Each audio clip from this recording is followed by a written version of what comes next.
And we're live. Welcome, Woohoo! everybody, to Reinvention Conversations from the Front Porch, episode 25. I'm your host, Hollis Thomases of Reinvention Works. Reinvention Works is the destination for all things reinvention. People who want to change their lives, their careers. We want to help them with tools, information, networking, and a marketplace. And of course, these webcasts are meant to do just that. They tell a story. They're meant to inspire you. They're meant to give you instruction from somebody's real life story. So tonight's real life story is Peyman Nilforoush. He is co-founder and CEO of advertising technology company inPowered, which does native advertising. Tonight is December 2nd. And what we're going to do is I'm going to stop sharing my screen and I'm going to have Peyman say hello to everybody. Peyman, say hello and give us a couple of sentences so we can see you. Everybody, welcome. Excited to be here. I'm actually in San Francisco.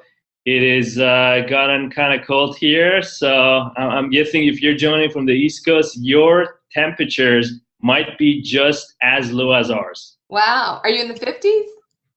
We're lower. Today was like 57. So.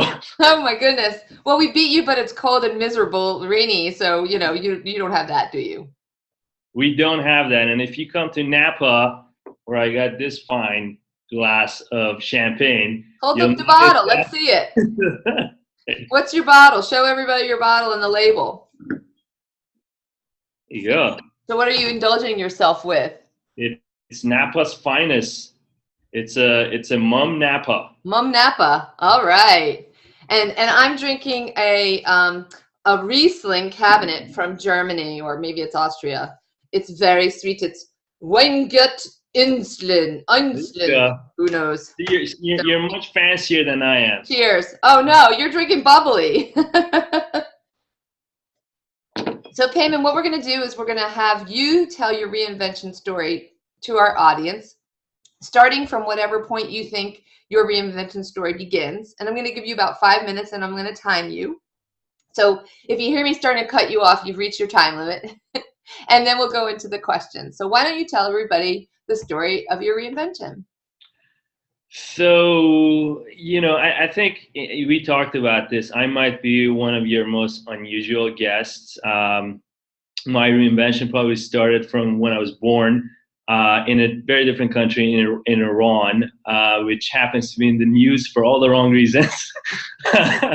So I was born in there right after the 1979 revolution, and as most of you guys probably know, there was a revolution, a regime came to take over the country, and there was no free press after that revolution in Iran. It was very much government controlled, so media was controlled by the government. And, I grew up in that environment, spent 16 years of my life there. And what I saw was people not having access to, free information. This is obviously pre, Twitter and Facebook and all that. So that kind of, 16 years after we moved out of the country, we migrated to Canada. I ended up in Toronto. And, the internet was just, kind of happening. It was like late 90s. And what me and my brother were really passionate about was this idea that with the internet, everybody could have a voice and everybody could express that voice. And so we really gravitated toward this idea of like an independent publishing platform where everybody, every website on the internet, every person on the internet that has an idea and has an expertise in a sector could kind of create a website, put it out there, and we would be the platform that would host all their websites and then generate money for them through advertising.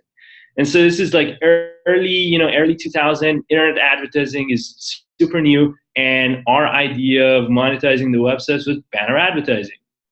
So with my brother, I co-founded a company called NetShelter.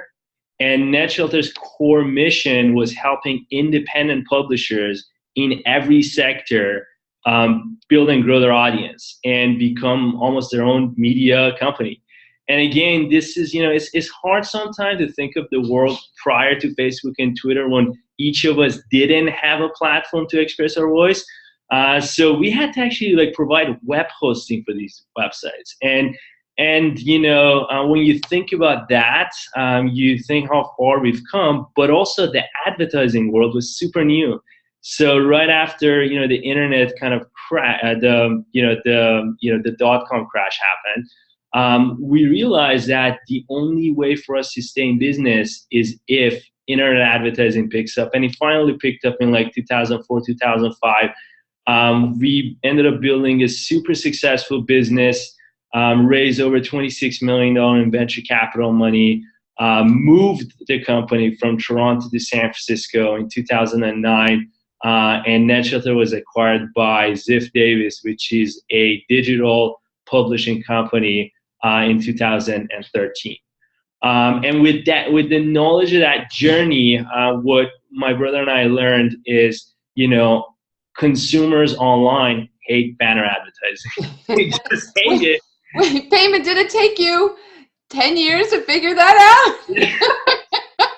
It did, and I'll give you metrics. When my brother Pirouz and I started the business, we were getting like $100 CPM, and that's cost per 1,000 impressions. That's how you buy advertising online. And when we sold NetShelter, CPMs were $5. So if you think about it, consumers showed with their wallet that, marketers with their wallet, but consumers showed with their attention that they hit banner ads. Right. And now, so while we built a super successful business, grew revenues and did really well, getting big customers on board, the industry was evolving, and we happened to kind of figure out that the next wave of internet advertising is actually not going to be advertising, it's going to be content. Right. Right. And this is kind of like, this is super early, like, in the content marketing and native advertising, which is like the industry that's kind of been created since, which you alluded to. So we basically in 2014 launched our company, our new company called inPowered, and with the mission to empower consumers with great information and helping marketers reach them through content, not through traditional banner advertising. Happy to say business has been just growing like crazy. And we've been getting brands like that I was sharing with you, like L'Oreal, Disney, Jaguar Land Rover, Motorola, LG, people that spend a ton of money in display advertising to move their money to native and content advertising. Great. So Peyman, what I'm going to have you do for a moment is adjust your screen because somehow you went dark again. So if you don't mind, I want to make sure that the lighting is good, or maybe move yourself in. I don't know what it is. It might be your webcam sensitivity.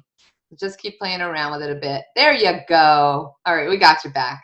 All right, so I want to ask you a couple questions kind of going back to your early life, because you talked about growing up in Iran for 16 years. So you're not just a kid when you come over to Toronto. And if I remember correctly, you did not even speak the language, English, when you came over. Is that correct?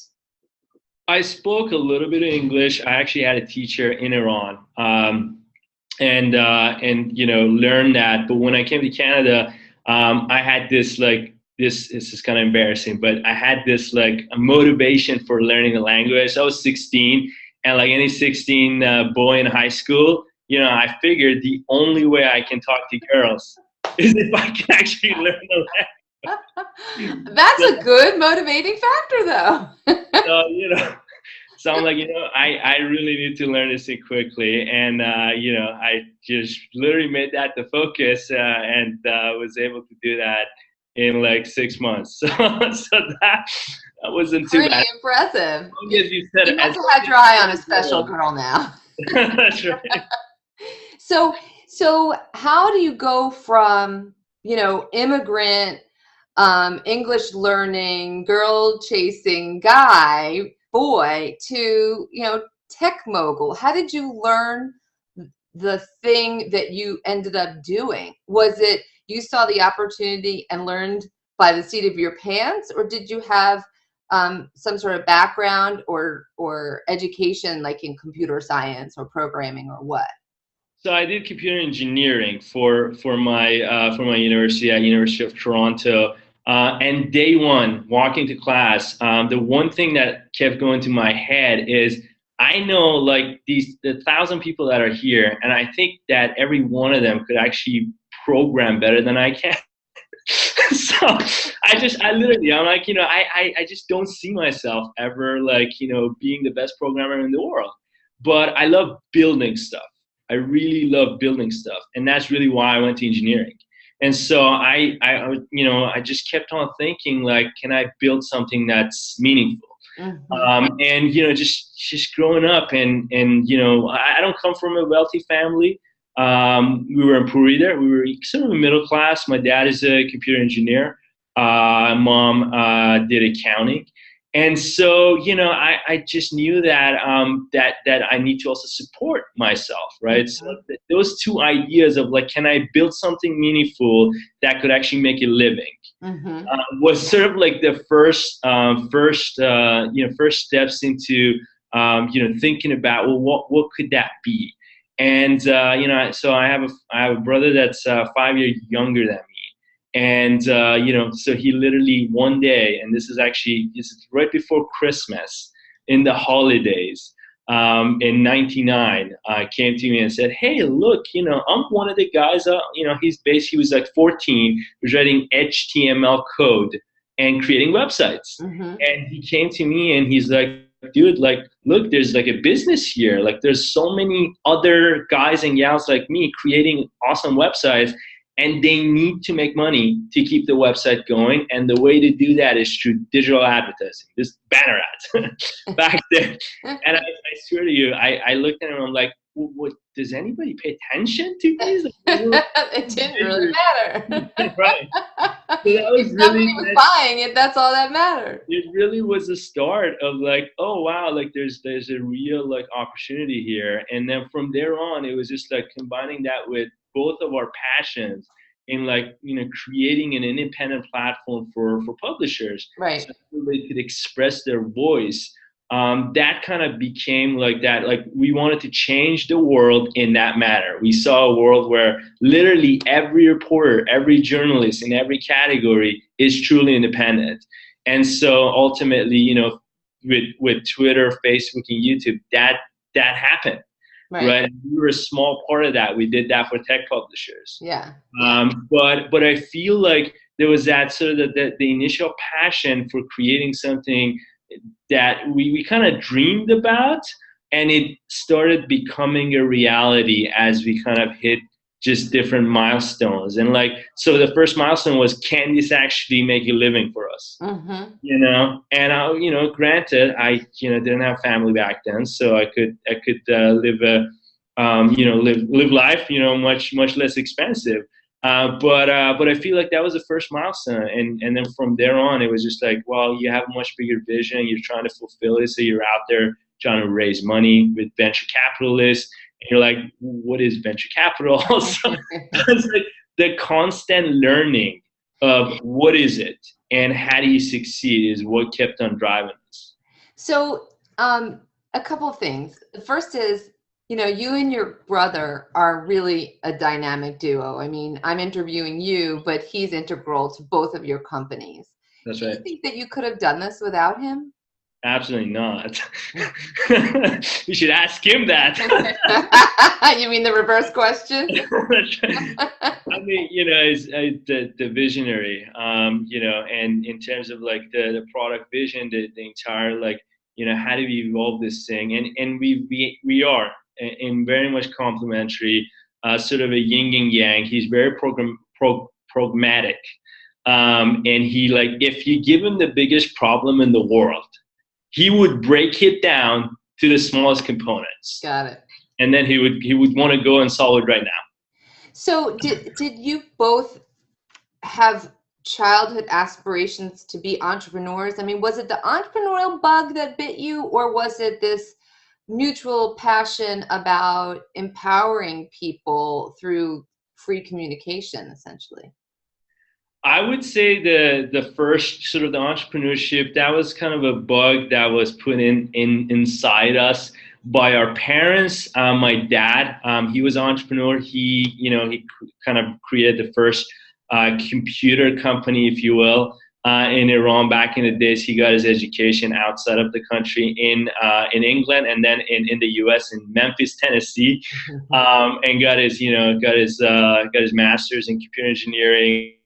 Was one of the first engineers at Digital Electronic Corporation, the old DEC, that you probably know them. They created mainframes and the computers size of a cabinet. Right, exactly. So he went back to Iran to kind of create that and was very successful at it. So that kind of a building something, that bug was, I think, put us in at an early age. And that resulted in us kind of getting something going, but then that kind of a passion for sort of creating this sort of independent platform and creating independent journalists out there and helping them, build a successful audience, I think became the passion. So you and your brother had this passion combined with this drive, and you were both young, and so perhaps also fearless and naive. You just did it, and consequences be damned. Was there ever a moment that you guys looked at each other and said, "What are we doing?" And how are we gonna keep going like this? Every day, like every single day. Like every single day, we looked at each other and we're like, is this gonna work? Like, are we crazy to be doing this? It was completely, every day that was literally what went through our mind.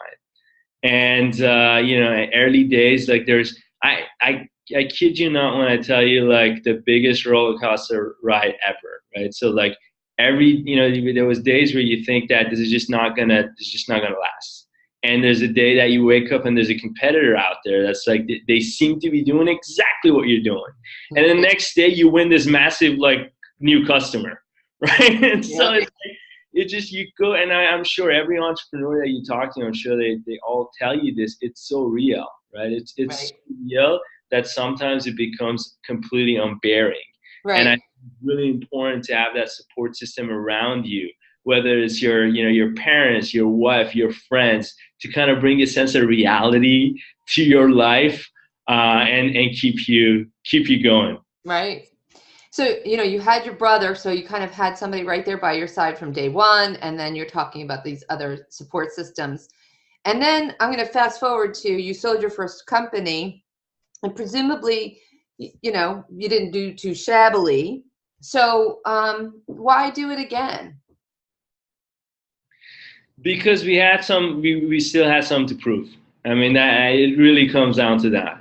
We were by no means like, this is all we wanted to do, right? Our passion and vision still was, we wanted to get people information that's useful, and in advertising that could solve a massive problem, because today, the traditional way of advertising is actually very interruptive.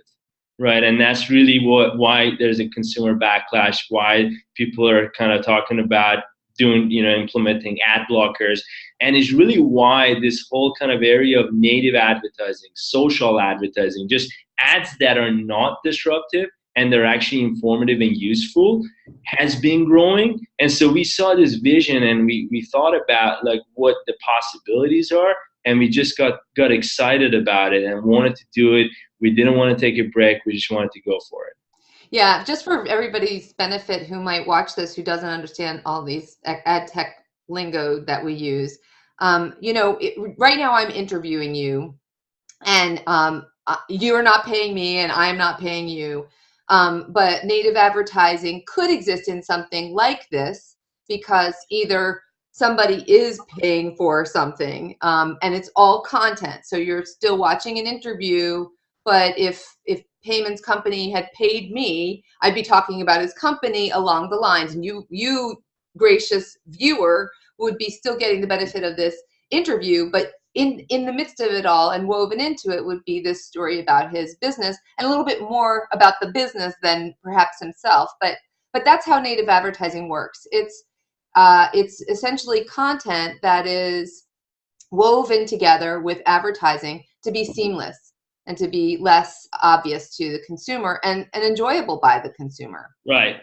So that's what Peyman means by non-interruptive and by integrated. I think you nailed it, and I think the easiest way that I always describe it is like think about like just a banner ad, right? We've all seen banner ads on websites, and now think about if that banner ad was an article, right? Was a useful article that was published about a subject matter that you're actually interested in. And think about, like I always use this example, you're Saturday night and you want to go out.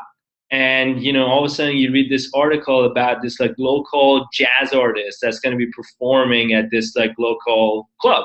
Mm-hmm. Well, you would love to take your wife to that or your girlfriend to that. And it just kind of changes the dynamic of I'm trying to sell you something to like I'm trying to give you something that is hopefully of value to you.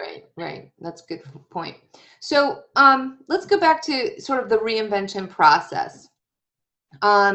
If you put yourself in the context of all the times that you have reinvented, number one, what's your biggest takeaway? What's your biggest learning and that you would advise to somebody who might be thinking about something substantially to change in their life? Don't think about the fear part of it, right? I mean, people say kill the fear, and it's some of the it's a bit of a myth, but it's so true, right? Don't think about like if you're thinking about like you want to go totally different direction, and that's almost insane, based on where you come from and what you know. But in your heart of heart, that's actually what you're good at.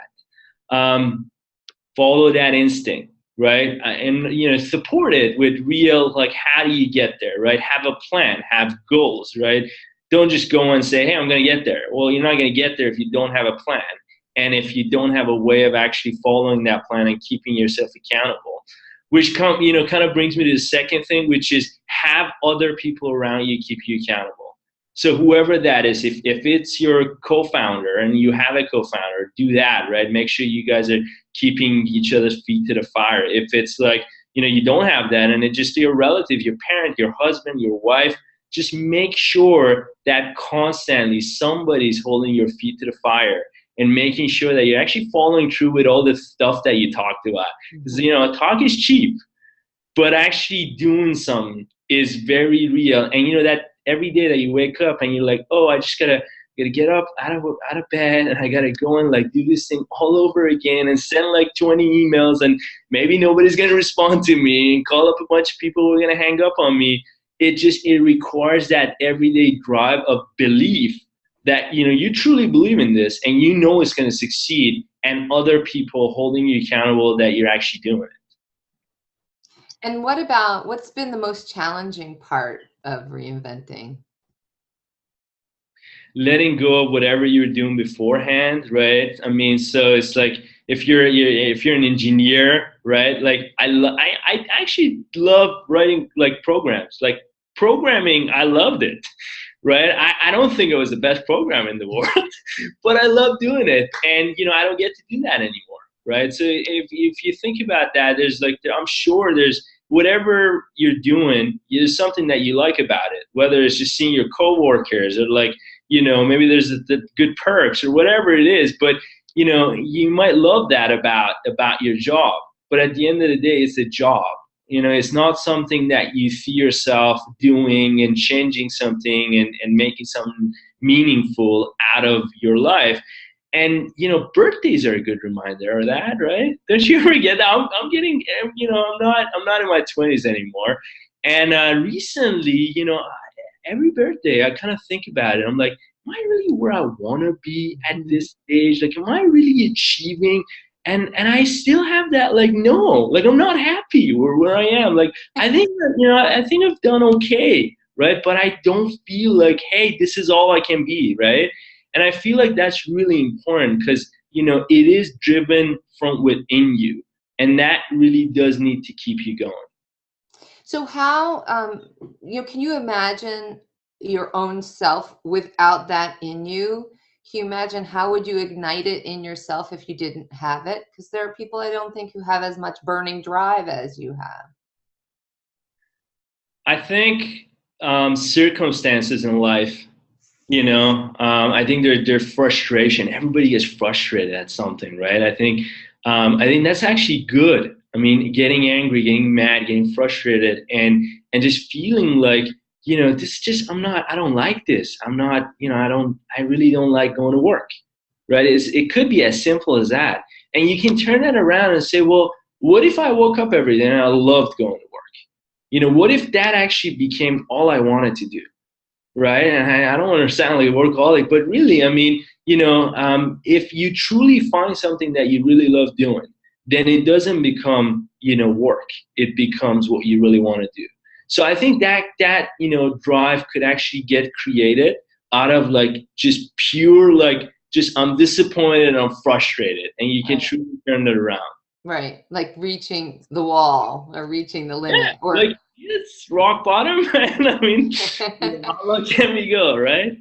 Payman, I've known you for a while. You're a happy guy. You always have a smile on your face, and you always bring your, that energy to a conversation. And you may not be having a great day, and so it may be not. You may have to muster it up at times.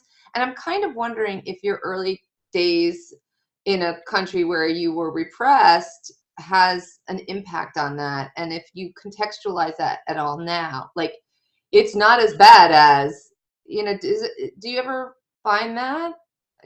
What keeps you upbeat?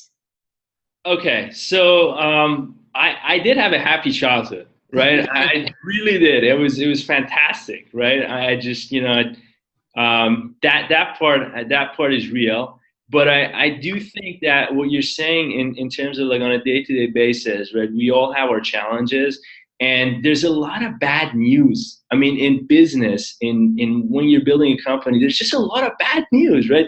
Things don't, for every one thing that happens and it's awesome, there are like 20 things that happen that you're like, man, that's really not awesome. I got to deal with that. Right. And but what happens is, are you having fun? Right? And I think that's really important. And I think that, I'm not talking about manufactured fun, but it's like, yeah, you're going through all these things and you're trying to solve the problems, but can you keep your eye on the prize? Right? And can you just like instill that in your team? And can you get everybody to like just focus on what if we can do this? Right? What if this actually happens? And then I think that you can create an environment with when people get disappointed, they could try to turn that around and create some positive out of it. And I think that the energy, I'm actually like really big on that. I really feel like when you sit in a room and people come even with the right intention, but that energy is not there, it's just a conversation just doesn't have the same outcome. I just feel like that energy is so important that like you're all, at the table, you're trying to give your best, and maybe one day I'm down and I need somebody else to have that energy to bring me up. And I think that as a team, that dynamic could really be healthy. Right. I think that's a great point. I mean, I, it's funny because the use of the word energy is becomes so, omnipresent that we take it for granted, and we understand it in the context of, you could say, oh, Hollis, you have so much energy. You're, blah, blah, you're a whirling dervish. And that's a different kind of energy, than the energy of energizing a space and energizing the people around you, or conversely, your lack of energy bringing people down, because that will happen too, Definitely. and it will also happen to yourself. And you have to remember that. So in the midst of reinvention, if you're your own energy source, you're either going to be up or down. Sometimes other people can bring you up or bring you down in your reinvention, but most of the time you're flying solo. And I think that's the tough part about it. And you just can you find something? Can you find something that would get you going? Yeah, yeah.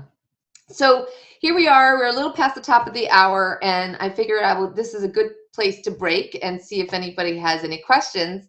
And if there aren't any questions, then I got one or two, and then we'll let you go because I know you got a nice dinner afterwards. I do. What's your next guest? Yeah. Well, we won't spoil his thunder, right? He's coming up towards the end of December. It was just coincidence. Exciting. So if you have any questions, folks, type it in the Q&A box and it'll pop up and I'll read it to Peyman. And we'll just give you a moment for any slow fingers. And otherwise, I will ask Peyman a question or two and then we'll let him go. Okay, so I'm going to ask you another question since we're not getting anything. Do you think reinvention is for everybody? Can anybody do a reinvention?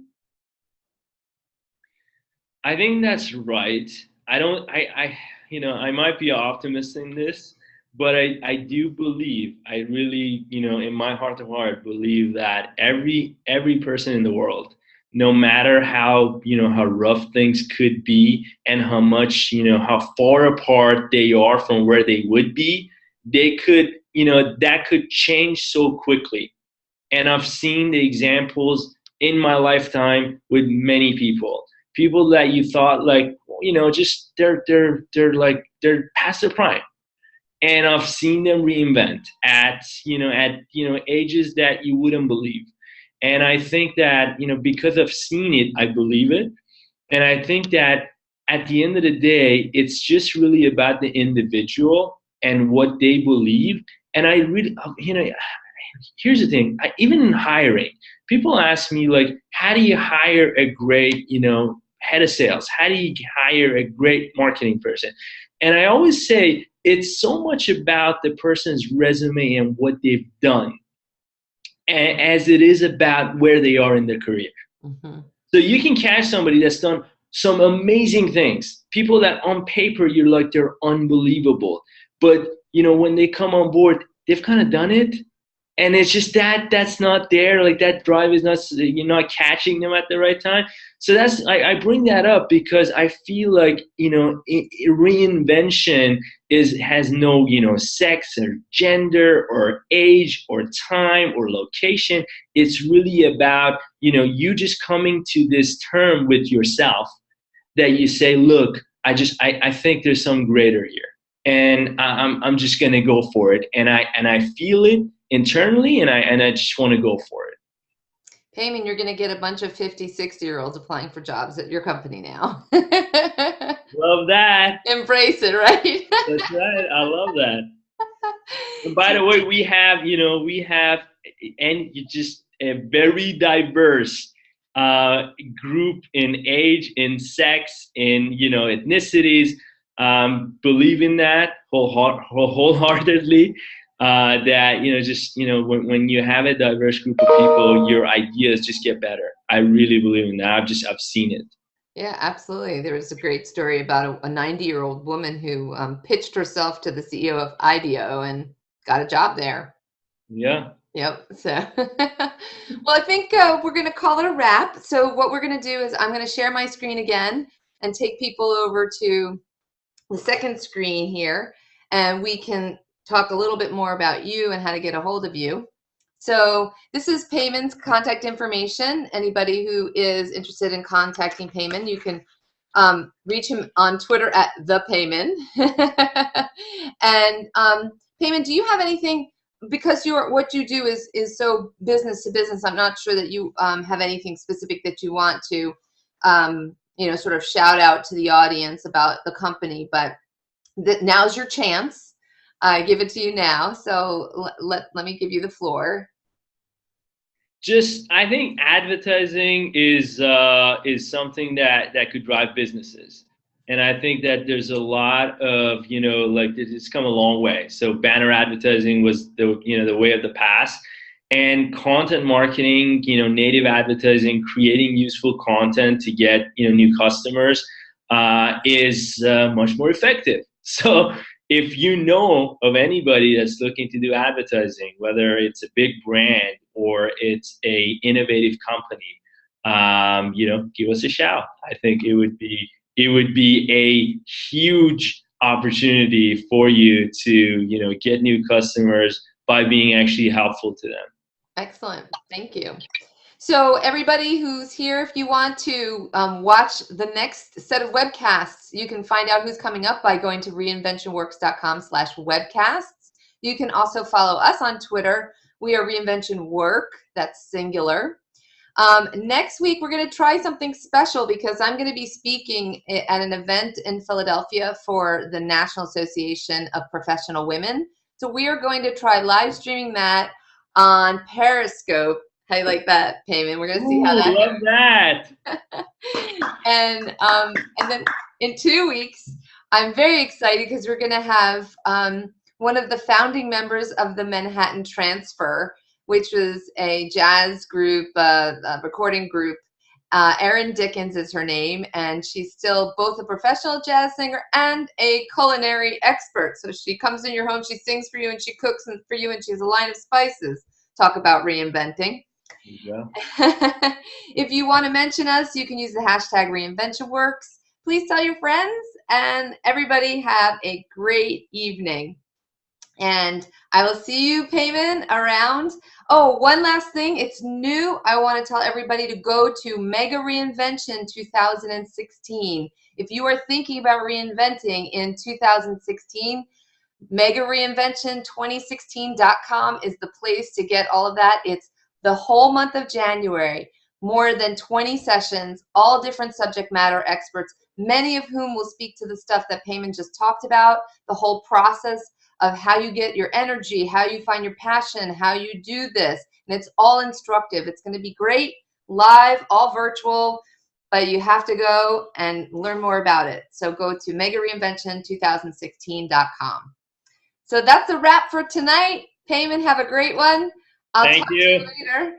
Thank you so much. Bye-bye, everybody. Good night.